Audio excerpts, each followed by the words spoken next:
bab salatul khauf. Di saat kondisi dunia sedang perang, di saat dunia sedang kacau balau, Nangro tengah perang melawan dengan kafir, tiba-tiba masuk waktu salat.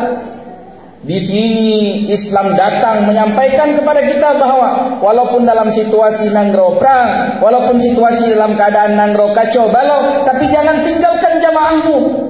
Jangan tinggalkan salat jamaahmu. Dirikan salat walaupun yang satu saf di depan nanti ruku bersama imam, tapi saf yang di belakang itu tetap berdiri tegak dulu, mengantisipasi, menjaga musuh sampai kena serang. Jamaah yang mulia, babnya nak pegah bab getanyo. Ulama-ulama jama nak tinggal pesan bab getanyo daripada pesan Rasulullah bahawa baik menan-menan untuk urusan solat hari semalam 5 waktu. Hanya menan-menan untuk urusan pertimang kemakmuran masjid ini. Masjid-masjid kita itu harus dimakmurkan. Kemakmuran masjid itu ditandai dengan hudibnya jamaah syuro si malam 5 waktu.